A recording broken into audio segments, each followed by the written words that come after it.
ಯಾಕೆಂದರೆ ನನಗೆ ಕೋಲಾರ ಜಿಲ್ಲೆ ವಿಶೇಷ. ನಾನು ಇಲ್ಲಿ ನನ್ನ ಕೆಲಸ ಕಾರ್ಯಗಳ ಜೊತೆಯಲ್ಲಿ ಒಂದು ಸಾಮಾಜಿಕ ಚಟುವಟಿಕೆಗಳು ತೊಡಗಿಸ್ಕೊಂಡಿದ್ದೆ. ಮುಖ್ಯವಾಗಿ ನಾನೊಬ್ಬ ಪತ್ರಕರ್ತ, basically I am A journalist and A writer. ಒಬ್ಬ ಬರಹಗಾರನಿಗೆ ಸಾರ್ವಜನಿಕರೊಂದಿಗೆ, ಸಮಾಜದೊಂದಿಗೆ ಒಡನಾಟವನ್ನು ಇಟ್ಕೊಳ್ಳೇಬೇಕಾದಂಥ ಅನಿವಾರ್ಯತೆಯೂ ಇರುತ್ತೆ ಮತ್ತು ಅದು ಅಗತ್ಯವೂ ಕೂಡ ಆಗಿರುತ್ತೆ. ಅದು ನನಗೆ ನನ್ನ ಸ್ವಭಾವದಲ್ಲಿ ಬಂದುಬಿಟ್ಟಿದೆ. ಸಾರ್ವಜನಿಕರ ಜೊತೆ ಇರಬೇಕು ನಾನು, ಅಷ್ಟೇ, ನನಗಿನ್ನೇನೂ ಇಲ್ಲ. ನನ್ನ ಕೈಲಿ ಆದಷ್ಟು ನನ್ನ ಅನುಭವ, ನನ್ನ ವಿದ್ಯೆ ಅಥವಾ ನನ್ನಲ್ಲಿರ್ತಕ್ಕಂಥ ಎಕ್ಸಲೆನ್ಸ್ ಏನಿದೆ, ಅದನ್ನು ನಾನು ಕಾಂಟ್ರಿಬ್ಯೂಟ್ ಮಾಡೋಕ್ಕೆ ಸಾಧ್ಯವಾಗೋದಾದರೆ, ಈಗ ತಮಗೆ ಗೊತ್ತಿರೋ ಅರು ಭಾರತ ಕಾರ್ಯಕ್ರಮದಲ್ಲಿ ರೆಗ್ಯುಲರ್ ನಾನು ಭಾಗವಹಿಸ್ತಾ ಇರ್ತೀನಿ. ಭಾಳ ಉತ್ತಮವಾದಂಥ ಅತ್ಯುತ್ತಮವಾದಂಥ ಒಂದು ಕಾರ್ಯಕ್ರಮ. ನಾವು ನೀವೆಲ್ಲರೂ ಕಾನ್ಸ್ಟಿಟ್ಯೂಷನನ್ನು ಫಾಲೋ ಮಾಡಬೇಕು, ಮಾಡ್ತಾಯಿದ್ದೀವಿ.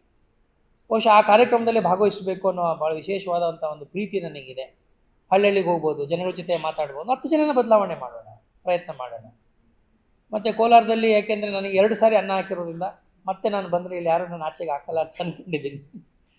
ಜನಗಳ ವಿಶ್ವಾಸ, ಪ್ರೀತಿ ಚೆನ್ನಾಗಿದೆ. ನನಗೆ ಸಂಪಾದನೆ ಮಾಡಿದ್ದು ಅಷ್ಟೇ. ನಾವು ಎಲ್ಲಿ ಹೋದರೂ ಜನ ನನಗೆ ಅನ್ನ ಹಾಕ್ತಾರೆ. ನೀರು ಸಿಕ್ಕಿದ್ರೆ ಇನ್ನೇನು ಬೇಕಾಗಿಲ್ಲ. ಸರಳವಾಗಿ ಬದುಕಿಬಿಟ್ಟಿದ್ದೀನಿ. ನನಗೆ ಇರೋ ಆಸೆನ ಬಂದು ಒಂದಷ್ಟು ಓದ್ಕೋಬೇಕು. ಓದೋದು ಭಾಳ ಹಿಂದೆ ಉಳಿದಿದ್ದೀನಿ. ತುಂಬ ಓದೋ ಪುಸ್ತಕಗಳೇನಾದರೂ ಉಳ್ಕೊಂಬಿಟ್ಟಿದೆ. ಅಧ್ಯಯನ ಇಲ್ಲದೆ ಹೋದರೆ ಮನುಷ್ಯ ನಿಂತ ನೀರಾಗ್ಬಿಡ್ತಾನೆ. He has to keep himself. Vamshodaya multi speciality ಆಸ್ಪತ್ರೆ ಕೋಲಾರ. ಇಲ್ಲಿ ಅತ್ಯಾಧುನಿಕ ತಂತ್ರಜ್ಞಾನವನ್ನ ಬಳಸಿ ಎಲ್ಲಾ ಮೂಳೆ ಸಂಬಂಧಿ ಕಾಯಿಲೆಗಳಿಗೆ ಪರಿಹಾರ ಸಿಗುತ್ತದೆ. ಮೊಣಕಾಲು ನೋವು, ಬೆನ್ನು ನೋವು, ಸ್ಪೋರ್ಟ್ಸ್ ಸಂಬಂಧಿ ಸಮಸ್ಯೆಗಳು, ಮೂಳೆ ಮುರಿತ, ಸ್ಪೈನ್ ಶಸ್ತ್ರಚಿಕಿತ್ಸೆ, ಜಾಯಿಂಟ್ ರೀಪ್ಲೇಸ್ಮೆಂಟ್ ರೀತಿಯ ಎಲ್ಲಾ ಮೂಳೆ ಸಂಬಂಧಿ ಚಿಕಿತ್ಸೆಗಳಿಗಾಗಿ ಸಂಪರ್ಕಿಸಿ 7270727770 ವಂಶೋದಯ ಆಸ್ಪತ್ರೆ ಕೋಲಾರ. ಸೊ ನನಗೆ ಅಧ್ಯಯನ ನನ್ನ ಜೀವನದ ಭಾಗ. ಮತ್ತು ಒಂದಷ್ಟು ನೋಟ್ಸ್ ಮಾಡ್ಕೊಂಬಿಟ್ಟಿದ್ದೀನಿ. ಅದನ್ನು ನಾನು ಒಂದು ಬರವಣಿಗೆಯನ್ನು ಮುಂದುವರಿಸಬೇಕು, ಅದು ನಿಲ್ಲಿಸ್ಬಿಟ್ಟಿದ್ದೀನಿ. ಈಗ ಬರವಣಿಗೆ ಎಲ್ಲ ಕಂಪ್ಯೂಟರ್ನಲ್ಲಿ, ಆಮೇಲೆ ಫೈಲ್ಗಳೇ ಬರೆದರೆ ಅದೇ ನಮ್ಗೆ ಅನಿಸೋದಿಲ್ಲ. ಸೃಜನಶೀಲವಾದ ಬರವಣಿಗೆ ನಿಂತೋಗಿದೆ ನಂದು. ಆದರೆ ಅದಕ್ಕೆ ಬೇಕಾದ ಟಿಪ್ಪಣಿಗಳು ಮಾಡ್ಕೊಂಡಿದ್ದೀನಿ, ಸಾಕಷ್ಟು ಟಿಪ್ಪಣಿಗಳು ಮಾಡ್ಕೊಂಡಿದ್ದೀನಿ. 6 ವರ್ಷ ಆಯ್ತು ನಾನು ಬರವಣಿಗೆ ನಿಲ್ಲಿಸಿ. ಚಾಮರಾಜನಗರ DC ಆದಾಗ ನಾನು ನಿಲ್ಲಿಸ್ಬಿಟ್ಟೆ. ಬಟ್ ನೋಟ್ಸ್ ಅಂತೂ ಮಾಡಿಟ್ಕೊಂಡಿದ್ದೀನಿ. ಅಗತ್ಯ ಬಿದ್ದರೆ ಅವೆರಡು ಕೆಲಸ. ಆಮೇಲೆ ಒಂದಷ್ಟು ಜಗತ್ತನ್ನು ಇನ್ನೂ ನೋಡೋಕ್ಕಾಗಿಲ್ಲ, ಹಾಗಾಗಿ ನಮ್ಮ ನಾಲೆಡ್ಜು ಭಾಳ ಕಡಿಮೆ ಇದೆ.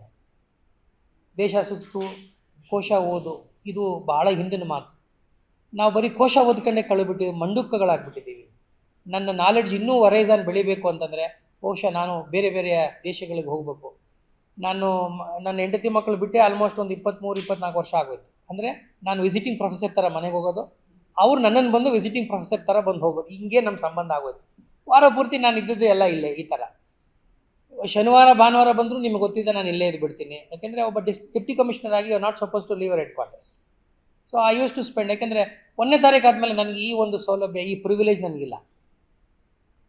ಸರ್ಕಾರ ಅವಕಾಶ ಕೊಟ್ಟಿದೆ, ಅವಕಾಶವನ್ನು ಸದುಪಯೋಗಪಡಿಸ್ಕೊಂಡು ಆ ಕೆಲಸವನ್ನು ನಾನು ಸಂತೃಪ್ತಿಯಿಂದ ಮಾಡಿದ್ದೀನಿ. ನನ್ನ ಕೈಲಿ ಆದಷ್ಟು ಕೆಲಸ ಮಾಡಿದ್ದೀನಿ. ನನ್ನ ಎಷ್ಟು ಸಾಧ್ಯವೋ ಅಷ್ಟು ಮಾತ್ರ ಮಾಡಲಿಕ್ಕೆ ಸಾಧ್ಯವಾಗಿದೆ. ಸೊ ಹಾಗಾಗಿ ಒಂದಷ್ಟು ದೇಶಗಳು ಸುತ್ತೋಣ. ನನ್ನ ದೇಶನೇ ಪೂರ್ತಿ ನೋಡೋಕ್ಕಾಗಿಲ್ಲ, ಎಷ್ಟೋ ಕಡೆ ಹೋಗಿಲ್ಲ, ಇನ್ನೂ ಕೆಲವು ಜಾಗಗಳಿಗೆ ಹೋಗೋಕ್ಕೆ ಆಗಿಲ್ಲ. ತುಂಬ ಕಡೆ ಹೋಗಿದ್ದೀನಿ. ಎಲೆಕ್ಷನ್ನಿಂದ ದೃಷ್ಟಿಯಿಂದ ನಾನು ನಾರ್ತ್ ಇಂಡಿಯಾ ಪೂರ್ತಿ ಸುತ್ತಿದ್ದೀನಿ. ಜನಸಂಪರ್ಕ, ಒಂದಷ್ಟು ಅವ್ರ ಕಲ್ಚರ್ಗಳು, ವಿಚಾರಗಳು, ಇದಿಷ್ಟೇ ನಮಗೆ, ಬೇರೆ ಇನ್ನೇನೂ ಇಲ್ಲ. ಆಮೇಲೆ ಒಂದಷ್ಟು ಅವಕಾಶ ಸಿಕ್ಕಿದ್ರೆ ಒಂದಷ್ಟು ಸಮಯವನ್ನು ಕೃಷಿಯೊಂದಿಗೆ, ಮಣ್ಣಿನೊಂದಿಗೆ ಕಳಿಬೇಕು. ಯಾಕೆಂದರೆ ಕೊನೆಗೆ ಮಣ್ಣಿನಲ್ಲಿ ಲೀನವಾಗೋರು ನಾವೆಲ್ಲ. ಈಗಲಿಂದ ಒಂದು ಸಂಬಂಧವನ್ನು ಬೆಳೆಸ್ಕೊಂಬಿಡ್ಬೇಕು. ಮಣ್ಣಿನ ಸಂಬಂಧ, ಅನ್ನದ ಋಣ, ಇದು ನಮ್ಮನ್ನು ಯಾವತ್ತಿದ್ರೂ ಕೂಡ ಮನುಷ್ಯನಾಗಿ ಇಟ್ಕೊಳ್ಳುತ್ತೆ. ನಮ್ಮಲ್ಲಿ ಮನುಷ್ಯತ್ವ ಇರಬೇಕು ಅಂದರೆ ನೀವು ಪ್ರಾಕೃತಿಕ ಚಟುವಟಿಕೆಗಳ ಜೊತೆಲಿ ಮಣ್ಣಿನೊಂದಿಗೆ ಸಂಬಂಧವನ್ನು ಇಟ್ಕೋಬೇಕು.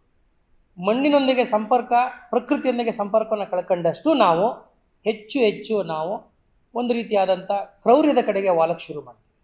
ಕ್ರೌರ್ಯ ಕಡಿಮೆ ಆಗಬೇಕು ಅಂದರೆ ಅದು ನಮಗೆ ಅಗತ್ಯ ಅನಿಸುತ್ತೆ. ಹಾಗಾಗಿ ಒಂದು ಸ್ವಲ್ಪ ಕೃಷಿ ಬಗ್ಗೆ ಆಸಕ್ತಿ ಇದೆ. ಮುಂದಿನ ದಿನಗಳಲ್ಲಿ ಅದರ ಕಡೆ ನೋಡೋಣ ಅಂತ ಅನ್ಕೊಂಡಿದ್ದೀನಿ.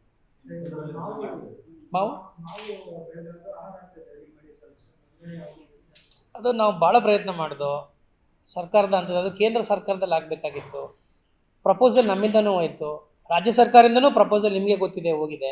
ಇಷ್ಟೆಲ್ಲ ಆದರೂ ಕೂಡ ಕೇಂದ್ರ ಸರ್ಕಾರ ಕೊಡದೆ ರಾಜ್ಯ ಸರ್ಕಾರದವ್ರು ಏನೂ ಮಾಡಲಿಕ್ಕೆ ಆಗೋದಿಲ್ಲ. ಆದರೂ ನಿಮ್ಮ ಗಮನಕ್ಕೆ ಹೇಳ್ತೀನಿ, 12,551, 12,700 ರೈತರುಗಳಿಗೆ ಈಗಾಗಲೇ ಸುಮಾರು 70% ಅಷ್ಟು ಜನರಿಗೆ ಪೇಮೆಂಟ್ ಕೂಡ ಆಗಿದೆ. ಭಾಳಷ್ಟು ಜನ ರೈತರುಗಳಿಗೆ ಈ ಸಾರಿನೂ ಒಂದು 56 ಕೋಟಿ ಒಟ್ಟು ನಮಗೆ ಸ್ಯಾಂಕ್ಷನ್ ಆಗಿದ್ದು 50-50ನಲ್ಲಿ. ಬಹುತೇಕ ರೈತರಿಗೆ ಅನುಕೂಲ ಆಗಿದೆ. ಸ್ವಲ್ಪ ಎಕ್ಸ್ಟೆನ್ಷನ್ ಮಾಡಿದರೆ ಇನ್ನೊಂದಷ್ಟು ರೈತರಿಗೆ ಅನುಕೂಲ ಆಗ್ತಾಯಿತ್ತು. ಅದಂತೂ ನಮಗೆ ಅದು ಒಂದು ಸ್ವಲ್ಪ ಆ ವಿಚಾರದಲ್ಲಿ ಬೇಸರ ಇದೆ.